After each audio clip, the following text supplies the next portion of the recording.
Hello class, this is your teacher Mr. McDougall with your next Photoshop tutorial. For this one, I'm going to show you a couple different types of paint related effects in Photoshop, and we're going to create some cool messy paint options. We're going to create something like this where we make it look like we splatter paint all over the place, and then something like this where I show you how to spray paint your name in this cool graffiti stencil style effect. So as always, download all of the exercise files for today and open them all up in Photoshop. So download, pause the video if you need to do that part, and come back to me with here on paint number 1.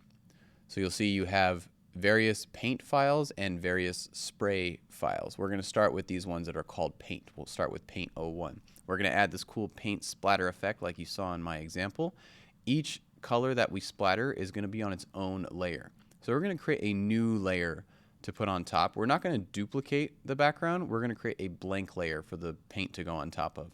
So for that, we're going to come down here to a button we haven't used yet with this little plus sign, and it says create a new layer. It's the one right next to the trash can. So click this option that says create a new layer, and it will create this blank layer, layer 1, that looks like a checkerboard. Whenever it's checkerboard, it means it's blank. So now we're going to start adding our brush to create a color. So let's go to the brush tool. Click on the regular old brush tool. By default, what we've been doing, our brush looks like this. It looks like this circle right here. So we're not going to brush just yet. We're going to create a splatter brush. So for that, we're going to go to the brush settings. So come over here, click on this little folder icon you see right here with a brush on it. That will open up the brush settings right here on this side. See how this opens up? I can collapse this, and this is right here. That's the same thing as going to this folder right here.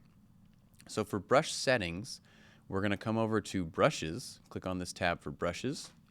By default, yours is on this general brush, this general round brush. But for this effect, we're going to come down here to special effects brushes, click to open this folder, and you'll see there's a couple of brushes right here that say splatter brush. See Kyle's splatter brush, there's a few different ones. So pick any of these splatter brushes that you like. I'm going to click this one right here. So now my brush looks a little bit different. So now if I come back over here and I change my brush size, it's no longer a circle. Now it looks like this weird splatter thing. Before we start painting though, we're going to add a couple of things. Go back to brush settings.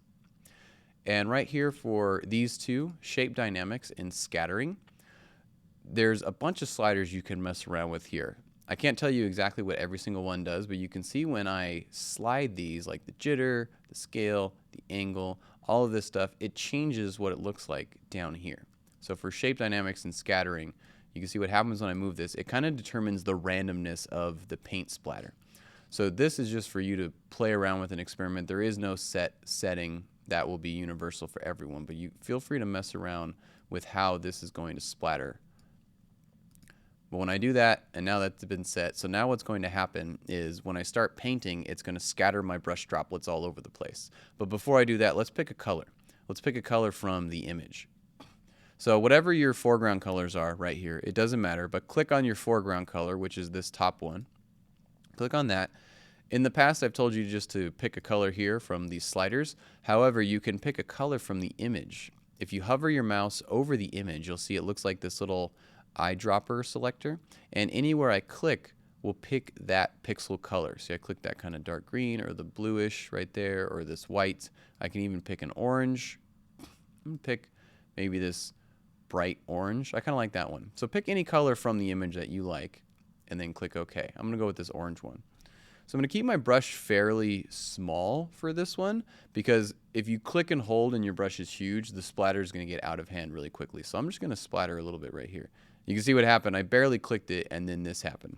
So you can always Command Z to undo. I think my brush needs to be a little bit smaller, or maybe I need to change my settings. I'm going to click around here just a little bit. I'm going to make a little bit of a mess right over here. Feel free to splatter however you want. You can splatter a little bit. Don't overdo it. You don't want to click and hold and do this and then create this effect, because now it doesn't look like paint anymore. We want to do it just very light little clicks to splatter it around. You don't have to splatter from this spot either. Whatever color you chose, maybe you chose the tip of the paintbrush or something, you can splatter from there too. That's fine. We're just going to do it a little bit kind of like that. That's good. We don't want to overdo it because we're going to add some more colors as well. So don't color the entire image. Let's do a new layer and a new color and do it again. So now come back down here. We're going to add another new layer And we're going to do it again on this one. Let's rename our first layer so we don't get them mixed up. For layer 1, whatever color you chose, name it that color. So I did orange, so I'm going to name this one orange. Otherwise, we're going to have 3 layers of different colors, and it's easier if we just name them. So let's go to our layer 2 now and pick a new color. Let's go to this foreground color, check this one, and let's pick something different. So whatever color you picked last time, pick a new color from the image. I'm going to go with one of these blues. I like this blue right here. And then feel free again to mess around with this. Maybe in the last one it scattered a little too much, so you want to turn it down. Or maybe the way it shifted was a little too much. Again, just mess around with any of these. It's hard to tell exactly what each one does. But now that we've done that, let's make our brush slightly bigger. And we'll kind of brush around right here. You can see what's happening again, making it a little bit messier with the blue. Don't overdo it, just a little bit. We want to still see the paint droplets. If you hold the mouse too long, you can't tell that they're paint droplets anymore. Awesome. So let's rename this layer now. Rename it to whatever color you chose. Mine's blue, so I'm going to name it that. And let's do one last color on a new layer. New layer, new color. I'm going to go with this kind of off-white. It's white, but not a clean white. I'm going to go with that. There we go. I'm going to go with that one. And for this one, let's make our brush bigger again. This one's going to be really big. And again, we don't want to click too hard. We don't want to overdo it. See, I've already done it too much. Maybe one click is enough for that one. That one's too much. I overdid it on that one. All right, that's good. I like that. So now this one is going to be white. All right, perfect. I'm going to collapse this for a second. You can click on this menu to open and close it. Now it's looking good, but it's a little too distracting. So what we're going to do now is we're going to add some filters to our 2 biggest paints to create a 3D effect by blurring it out. So let's start with the white one, or whichever one is your biggest one. Whichever one you went with your most recent, your really big drops on your top, go with that one. Mine's white. Maybe you picked a different one. So on this one, we're going to convert it to a smart object or convert for smart filters. So right click, convert to smart object, because we're going to add a specific filter to it, and we may want to change our minds later. So let's go up to filter, and we're going to mess around with the blur like we did in the one of the other assignments. Last time we did motion blur. As I mentioned, there's different types of blur that has different effects. Motion blur makes it look like an object is moving. We're going to use this one called Gaussian blur, which makes it look like an object is out of focus. So let's go up here. I'm going to move this slightly. Where it says radius, you can see what happens. Look at the white drops when I start moving the radius around. You can see they're getting out of focus the more I increase it. Don't go too hard. If I go like that, now you can't even tell that they're there, so that's pointless to do it that way. Just want them slightly out of focus. When they're out of focus, it makes it look 3D, like the paint actually got on the camera lens when I took the picture. So now it makes it look like it's closer to me. I'm going to click OK. And remember, it's a smart object, so I can always go in and change it. I can click on Gaussian blur and mess around with it, change it up if I would like. And we're going to do the same thing to the next biggest layer. So for this one, it would be the blue layer, or whichever one you did as your second biggest. We're going to do the same thing. Right click, convert to smart object. And we're going to add the Gaussian blur to that one as well. Filter, blur, Gaussian blur. This one will be slightly less blurry. Still some blur, but not too much. There we go. The original one, the first color, I'm going to leave that one as is because I want that one to look like it's off in the distance over there. So now it's getting slightly blurrier. So now it looks like there's messy paint, but it looks 3D, and all the paint is not super distracting on the image. So that looks super cool.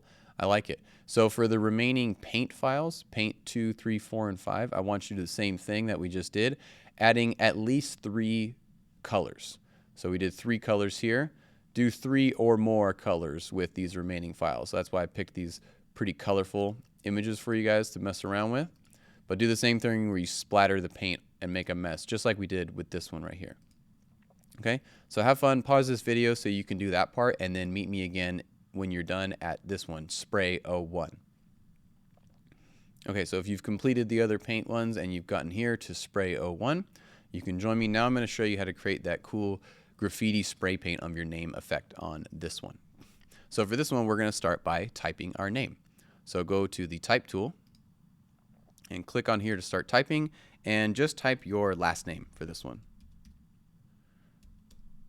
There we go. Typo. Perfect. Type your last name for this one. As always, big, bold font to make it work. You want a thick, bold font like Impact or another one because we're going to make it look like it's a stencil on here. That looks good. The color doesn't matter for this one because the color is not going to be shown. So it doesn't matter what your colored text is, but make it a big, bold font as usual. Okay, so now what we're going to do is we are going to select the text, and this is actually really easy on this text instead of using the quick select or anything like that. For text, we can do a simple trick. Come over here to your text layer, hold the command key on your keyboard and click this T right here. If I hold command and click the T, you can see what happened. It selected my text just like that. And that only works on text layers, which is why I was able to show it to you. So I have the text selected now, and with it selected, I'm actually going to hide the text layer. I'm going to click this eyeball. So I can see that the text is being hidden, but the selection is still there. And this is key to making this stencil. So what I'm going to do is make this into a stencil for spray painting. So now what we're going to do, come up here to your tools, go over here to this one that says rectangular marquee tool. It looks like this little dotted line rectangle. Come over here, click on that. We're not going to draw a selection or a rectangle or anything. We're just going to come over here back to our image, right click, and do select inverse. What that will do is it will show the dotted lines around your image, but now you have dotted lines around the outside, which means everything except the text is selected. And this now it's being used as a stencil so we could spray paint our name. So now what we're going to do is we're going to get our brush. Go to our brush. We're going to go back to our regular brush now. It's still on the scatter one from before. So let's go back to our brush settings, go to brushes, and let's go back up to general brushes and do the general soft round brush. That puts it back to just a circle and the hardness is at 0. All right, a couple settings we're going to change though before we start painting. So let's make our brush a little bit smaller. That's good. And just a couple of quick things we want to change. So first we're going to pick our color. So let's change our foreground color. Pick any color that you want to spray paint with. Let's go, I'm going to go with this purple one right here. And click OK. All right, and then a couple more settings we're going to change real quick. Over here where it says opacity, opacity is how visible something is. I don't want this one to be super strong. It's going to be a light spray paint that's going to build up, so I'm going to turn this down. Somewhere around 70 or 75%, something like that. And then lastly, I'm going to click this button right here. If you hover it, it says enable airbrush style buildup. So click that one. So now our brush is not like a paintbrush, but more like a spray can, or like if you've ever painted a car, it's an air spray brush. All right, so now with that, I'm going to very lightly just start painting over my name. Collapse this for a second. There we go. Now just very lightly start spray painting. And you can see what's happening is now we have the inverse selected. It's making it look like a stencil, so it's affecting everything except the letters. So just very lightly. I'm just very lightly clicking and holding. If you click and hold, the color will build up a lot, and it will start to build up like that, so be careful. Spray like this.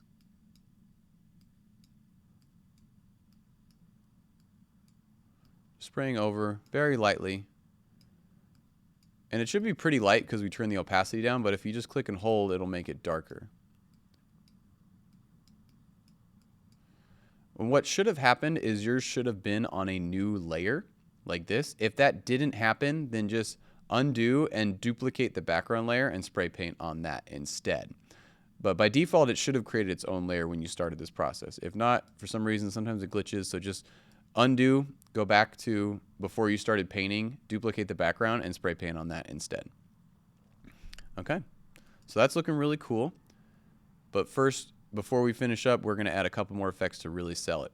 So now that you've finished it, get it to where you like, and then we are going to deselect our text. But once we deselect, then it doesn't look like a stencil anymore. So make sure you got it the way you like it. Once you're satisfied, then hit Command D to deselect everything. And once you've done that, you can't go back to spray painting. If I paint again, now I've painted over the letters. So make sure you're satisfied with your spray paint before you deselect. Now we're going to use one more tool to really sell the effect and make it look a little bit dirtier because now it looks too clean. It looks cool so far, but the letters look too clean. That's not what you would see if you used a real stencil, because stencils get dirty and they get messy. So let's do that. We're going to use a new tool again called the smudge tool, and that one's hidden in the group with the blur tool. Come over here to this drop. It looks like a little drop that says blur tool. If you click and hold, you'll see one called blur, sharpen, and smudge. We want this smudge one right here.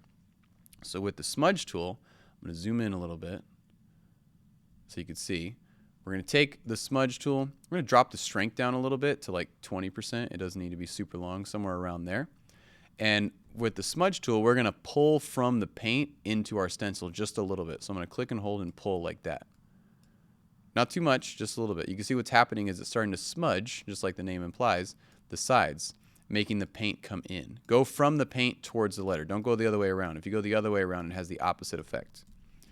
So we want the paint to look like it's coming in. Don't go all over the entire letter. Just pick a few spots. And yours will look different because your name will most likely have different letters than mine. But in each letter, just pick spots where you're going to bring the paint in. Because this is what happens. If you've ever used a stencil, they get dirty and they start to leak from being used so much. So that's what we're going to use right here. So on each letter, we're just kind of pulling it in a little bit. So go through each letter of your name and just find different spots to pull it in, just making it look slightly smudgy. And you don't want to overdo it. Just pick a few corners or spots in each letter to really make it look like it's smudged.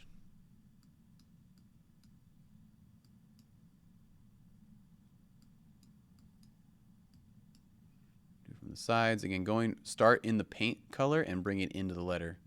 Just a little bit on the sides. And it's just starting to dirty it up a little bit. This is what happens when you use paint or when you're an artist, is sometimes you make a little bit of a mess, and that's okay. The other thing we're going to do is make it look like the paint is dripping by pulling it down here at the bottom, right here. So come down here at the bottom of your paint and just start pulling it down. And it starts to look like it's streaking down. Just pull it over and over again. Start pulling it down in certain spots. Just keep going over and over, pulling it in the same spot multiple times. Changing your brush size a little bit too. You can start meshing with your brush size a little bit bigger and smaller, making it look like the paint is dripping and running in certain spots.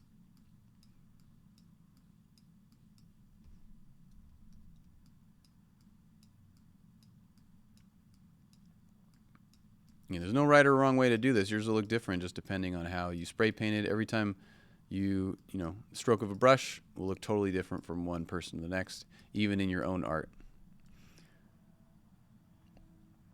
So now it looks like dirty spray painted graffiti right on there. I could hide it. That's looking good. Excellent. So for the last two files, for spray 2 and 3, you don't have to use both. Pick one or the other. I gave you both so you have an option, but now I want you to spray paint your first name. So spray paint your first name on one of these options. You don't have to do both. You could do this both if you want. If you want to practice again, type the word graphics or something on the third option and you could turn in all of them, but I just want you to pick one and do your first name. So now when you go home, you can tell your parents, what did you do in school today? You're like, oh, I graffitied my name in art class. And they go, what? And you say, that's really cool. So I want you to do all that stuff that I just showed you in this demo. Take your screenshots of all your awesome, messy paint work, and then upload your screenshots to today's assignment and turn it in. As always, have fun. Let me know if you have any questions.